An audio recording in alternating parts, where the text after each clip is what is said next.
Mr. Deedat, I must admit that you know the scriptures very well, but you don't understand them. Mr. Deedat, I don't proclaim to have to answer your questions, but I would like you to explain two questions. I'd like you to explain two issues, to me. And that is the first one, when Peter walked on the water to Jesus, then he sunk into the water. Jesus stooped down to help him, and then when they both got into the boat, according to the Bible, it says that they worshipped him in categorical English. You, on previous lectures recently, said and explained it away that Thomas exclaimed, "Oh, my Lord and my God," in a way of getting a fright. But in a case like that, I'm sure that Jesus would have rebuked him, knowing the law of the commandments, don't take the name of your God in vain, because that would be clearly taking God's name in vain. Would you kindly just explain it to me? There was nothing about Peter worshipping Jesus. You see, this worship, this word worship, you open your new Bible now, New Bible, you'll find a different word for worship. You'll open the RSV, you'll find a different word for worship. You see? Right, but what are the alternative, what are the synonyms used for worship? And everyone is worship.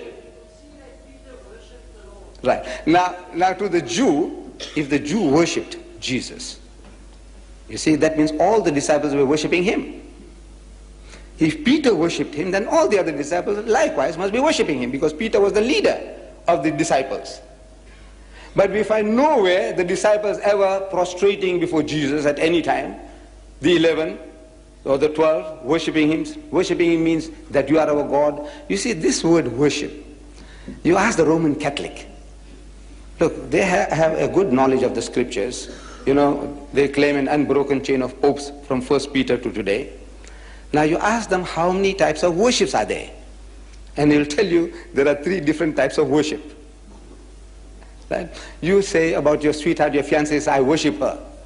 But when you say you worship her, you mean you love her extremely, beyond measure, but you're not taking her for a goddess. Look, this is an expression we use commonly. It says, you're worshipping the guy. It says, money my God, woman my guide, says the Frenchman. We say you are worshipping money, you're worshipping women.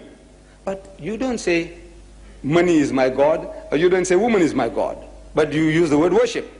Worship is an extreme form of love. He must have been very much humiliated, and in lovingness, he must have embraced the man, which, according to your King James Version, has used the word worship. But now, if he was worshipped as God, that would be something. He said, no, look, he is our God. Then he must say so.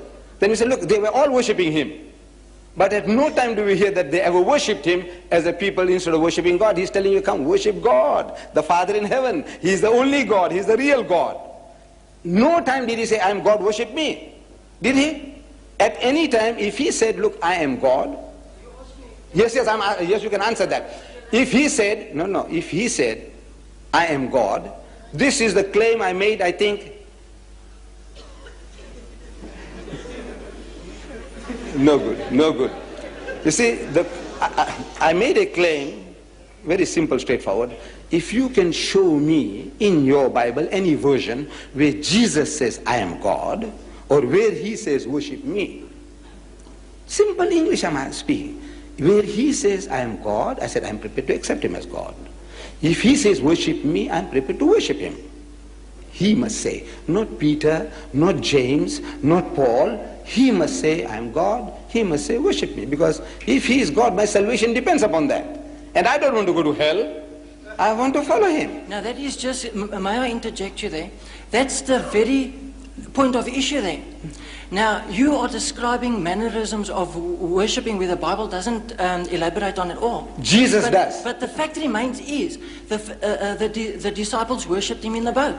And he allowed it. And that's all it says. Jesus showed you how to worship.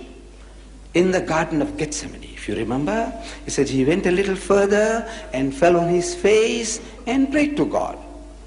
Yes, Didn't he? I set you an all example. due respect is, you are reading words into the Bible. You find that verse in Matthew's. And he went a little further. Except the fact that he dropped down on his face and so on. So but that makes no eyes. The fact remains the his Jews, disciples the did Jews, worship him. No, how did the Jews worship? Look, if you want to know the Muslims how they worship, you go to the mosque. Go to the mosque and see how they worship.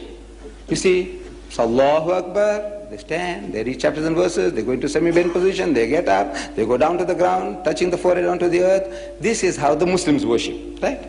So if I said, look, this chairman or the people worship deedat, meaning that they loved him with exceeding love. Right. But now you say worship. Now, if the people have a wrong idea, they say, look, what did they do? Did they make ablution and come? And did they fall down prostrate before Mr. Deedat? He says, no. He said, what do you mean they worshipped him? He said, no. Oh man, they were gone mad after him. Now, that's quite a different thing. You see, now you are using a word and you are explaining something else figuratively. But that's exactly what you are doing now. No, I'm not doing that. Jesus Christ and all the prophets, they had a form of worship, the Jews, which you are not following, you don't know. Look, and Abraham fell on his face and prayed to God. And Moses and Aaron fell on their faces and prayed to God. And Joshua fell on his face and prayed to God. And Jesus fell on his face and prayed to God. Look, everybody falling on their faces and praying. What is this? This is the way you worship God. Fall on your face and pray. The Pope, wherever he goes, he kisses the ground. He makes the prostration, as the Muslim does.